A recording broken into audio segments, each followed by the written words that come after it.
What's up, traders? I hope you're killing it with your futures day trading. And if you aren't, that's okay, because I have good news for you. I, along with so many other futures traders, have made the same mistakes over and over. We'll have a great trading day, maybe make 500, 1,000, even more, and we'll feel amazing, and then give it all back the next day because we have no clue what trades are actually making us money. Sometimes we give it back before the session's over. Does that sound familiar? Well, today, I'm going to show you the exact system I use to upload my Sierra chart trades into Tradesviz. And trust me, this is going to be a game changer for your trading. We're talking about identifying your most profitable setups, discovering what times you should actually be trading, and spotting those sneaky patterns that are quietly draining your account. So by the end of the video, you'll have a bulletproof system for tracking every single trade, and more importantly, you'll know exactly what's working, so you can do more of it, and what's not working so you can stop bleeding money. And if you stay tuned to the very end, I'm going to show you how your data that's just sitting in Sierra chart can probably show you how to be profitable starting tomorrow. So grab your coffee, open up Sierra chart, and let's turn you into a data-driven trading machine. This is going to be great. All right. Before we dive in, here's what you're going to need. First, obviously, you need Sierra chart with some trade data. If you've been trading for at least a week or so, you're probably good to go. But second, you need a Tradesviz account. Now, I've been using Tradesviz for a while now. Honestly, it's become my go-to for trade analysis. I tried most of the other journals out there, like EdgeWonk or TraderSync, even TradeZilla, but Tradesviz just gives you more bang for your buck with really solid analytics. Oh, and I should mention, I've got a link in the description that'll save you 15% if you decide to check it out. But there's no pressure, but it's there if you want it. Okay, so we're going to be setting up separate accounts for each symbol. And here's something that most traders get wrong right from the start.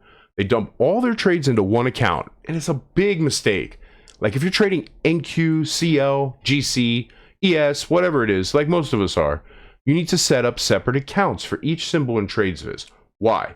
The real reason that we're separating the symbols is because we're going to apply different stop loss and profit targets to each account for more detailed analytics on each symbol, revealing your true risk to reward. By separating each symbol into its own account, you can set the correct stop and take profit parameters for each market, giving you laser accurate R readings in your stats. This is the difference between guessing and knowing exactly what's working. We're also going to be adding the stop loss and profit target brackets to each account so that each symbol can have its stop loss and take profit automatically added to the trades when they're imported. And let me show you how to set this up. So let's do this together. The first thing that we need to do is go to account settings. So you come up here to your little man up here in the top, your little profile picture, click there, and then go ahead down and click account settings. And once you have account settings open, you can go ahead and click on trading accounts, which is up here on this tab. And then you're going to click right here on the blue button, add trading account. Now let's set this up properly. So add your account name here, and you want to make it something clear, like let's say MES Trading. And add an account description if you want. This is optional. Maybe you say Apex, something like that. Now, you go ahead and leave this P&L only checked. And then we're going to scroll down to the commission settings. Commission settings are down here. You click this. And you're going to go ahead and put, now these are for futures, but if you're trading a different thing. For micro contracts, we're going to put 51 cents per side. Now, if you were trading minis, it might be bigger. It might be $2, $3, $5. And these are just examples. You need to check with your broker for your exact commission rates. But this is where you'd enter them. And then you make sure here, apply commission per quantity is checked. And then if you have any additional fees, you would go ahead and add them here. We don't. And now, this is the next part is crucial. We scroll down to the stop target settings. And we click in here. And we're going to go ahead and put point-based. And for ES, I would probably be using a 3-point stop. And then for the profit target, we'll go ahead and put 6. We get a 2-to-1, and we want to make sure that's point-based also. And then we can go ahead and just double check, make sure we've got our name, we've got our description, this is checked. We come down, we've got our commissions in here. Apply commission per quantity, we want to do that. And then we apply our fees here per execution. These are for the fees if you have any fees here, I'm sorry, and then you would apply per quantity. And then the same thing, now we're in the stop loss, we got our point-based stop loss 3, and we point-based stop loss 6. And that's it. And then you would click save, and you would go ahead and create this account now if you wanted to. And then you go ahead and repeat this. You can create another account for MCL trading or micro crude oil futures. You can add another for MGC trading or micro gold futures. Keep the naming consistent so that you can easily identify them. And this separation is going to be crucial when you start analyzing performance, because you'll be able to see exactly which markets you're making money with and the ones that are costing you. Trust me on this one, we're going to see together. And now that we've created an account for each symbol, we need to go into Sierra Chart, and we're going to download the data that we need to go ahead and upload it into Tradesviz. Okay, so now we're going to download the data from Sierra Chart. So we've got Sierra Chart loaded up, and to get our trade data exported properly, you're going to go to any window in Sierra Chart, and then you're going to select Trade. So let's go ahead and click Trade. Then from this menu, you're going to go down and to Trade Activity Log. And from here, we go to Display Settings. Now we need to configure this page correctly. So we make sure the first trade activity list is set to fills, which it is on ours. The next thing we do is make sure that the trade account list is set to a single account.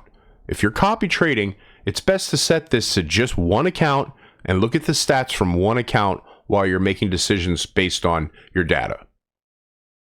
Make sure your simulation state is set to non-simulated, unless you're trading sim. And then here, you select your symbol from this list.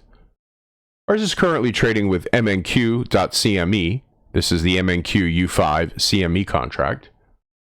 You just make sure that you pick the proper symbol that you're trading currently. For the date range, for the from date, you want to cover all the data you need. And this is if the first day that you started trading, if you just started doing this. So you go ahead and click that, and you set it to the first day that you started trading. And then make sure here for the to date time is today, you want to make sure that you set this to yes. Also, you want to click set to today's date. That way you get the full range from where you started to what the current date today is. And then once you have everything configured, you click on OK. Then you go ahead and click on the Trade Activity tab up here. And then you click File. And you click Save Log As. When you're here, now you just want to type whatever your symbol is, MNQ. And you go ahead and click Save. And then you go ahead and repeat that process for each symbol that you're trading and each symbol that we made an account for in Tradesviz. Then the next step is to go ahead, and we're going to go back to Tradesviz. And we're going to import some of this data. And this is how you do it. Okay, so you're on your main screen. You go ahead and click your profile guy up here. And you're going to click on Import Export. Now you're going to want to see one of your accounts here. This one right now is set to nothing. So let me go ahead and set it like I was going to import. So I'll set the MNQ account, right? I want to make sure that I have the proper account selected. Then I'm going to select Sierra Chart from my broker and trading platform. Then I have to check my broker reporting time zone. And you might have to check inside your files to see what time zone your fills are being represented in. They're typically in your local time zone. If you're using Sierra Chart, they default to come out in the local time zone, whatever your computer is set to. Then you pick your currency. We're using United States dollar. And we're not going to put any tags on this. That's another future video. And down here, you would click Browse. Once you have Browse open, you go to your local disk. You go to Sierra Chart. You go to Save Trade Activity. And then you have all the things that you've saved for the different, and you go ahead and make sure MES, MNQ, whatever your symbols are, and you pick the proper file. Once you have the proper file picked, you go on ahead and you double check account, broker, time zone, currency, got my file ready. Then you go ahead and click upload. And then you repeat this for each one of your accounts, making sure you pay great attention to the trading account selection so you don't put trades in the wrong accounts. This will mess up your RR calculations and you have to take them back out manually, and it's difficult. So make sure that you double check you're putting the proper file into the proper account. Okay? And now we're going to go to our dashboard and we're going to see what's going on.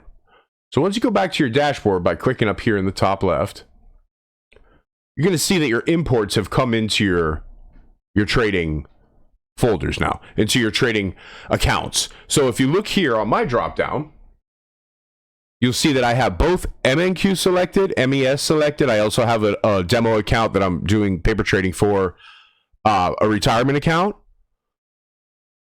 And that's the combined stats of everything, of all into one single account. So this is one account that I copy trade from, which is the MNQ or the MES. Let's go ahead and select the MNQ. And so actually when I do this now, my P&L is different.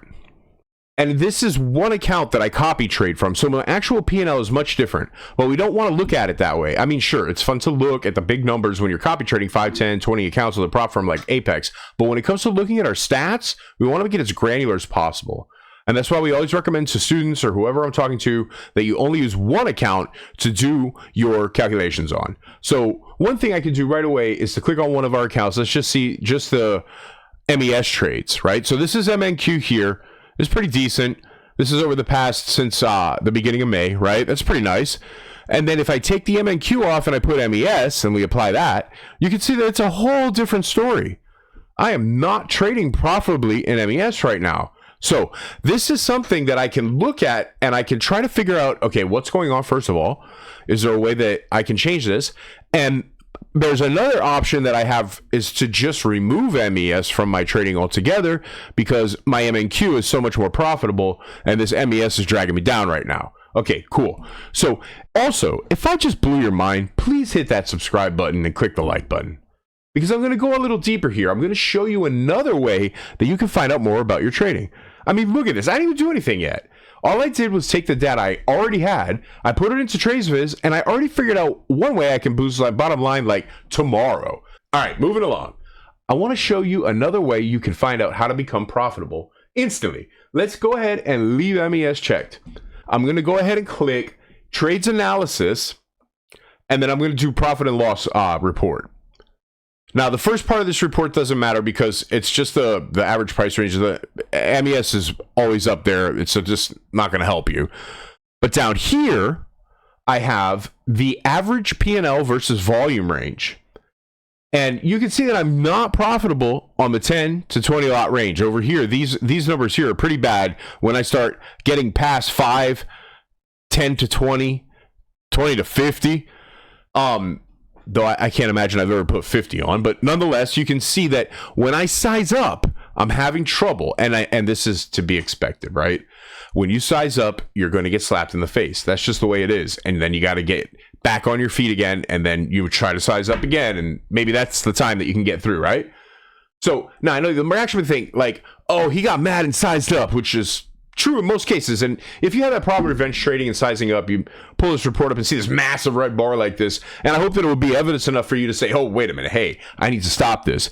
But I actually didn't get mad. I've been pushing it in the past week or so to size up and trade bigger. And I don't know if any of you out there have ever tried to size up, but this is the thing. Like as soon as you try to size up, the first time you put 10 on when you're used to trading 5, you're going to get hit right in the face. Then you have to go back to trading 5 for a little while. And you get your balance back up, you try again until you become comfortable trading 10, which is what I'm trying to do. Then on the right, it will give you a little summary about your ranges and how much you have won or lost in a volume range. But the one that I really like is actually the next one down, this one down here. The aggregate P&L versus time of day. Once you get down to the aggregate P&L versus time of day, you'll want to click the number of trades overlay. To add the number of trades you've taken to each of the time slots. And now, why do you want to do this? Well, if you're going to make decisions about this data, you want to make sure that you have at least 20 trades in the time slot that you're going to consider, because you want to have something that's statistically significant is the idea here. And you can see that between 9:30 and about 12 o'clock or so, I have many trades all above 20, and I'm super red on MES during that time period. It's shocking, actually. So what does that tell me? Now I know I have two options here. I can either, number one, completely cut out trading MES altogether, or I can stop trading MES in the morning. If I do this, I will increase my profit by like cutting the fat. So let's go ahead. Let's take a look now. Now I want to point out, okay, we haven't done any math. We haven't done anything complicated. We haven't journaled our emotions. We haven't started tagging anything. We haven't started looking at our stops and take profits. We haven't even looked at the R statistics. We haven't looked at our profit factor. We haven't looked at our average hour values. Not our system quality number. Not our Kelly criterion. Not our trade expectancy. Nothing.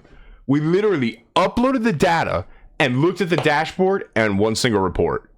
And just by doing that, we have two ideas that are actionable right now to make us profitable. So if you think that's awesome, please click the like button and hit subscribe. Depending on how this video does and how many comments and requests we get, I will be more than willing to dig into this more so you can learn the more advanced features and statistics. I've already set you up for the R thing. But for now, I want you to do this with your data and see if you can cut some fat. Maybe you can become profitable tomorrow. I wasn't lying about that when I said it in the beginning. There really are ways that you can look at some data that you probably already have and be able to make a decision to change your trading. So I'll see you on the next one, guys. And here's a video I did a while back that shows you exactly how to get funded with prop firms. It's perfect timing since now you have the edge you need to crush those evaluations.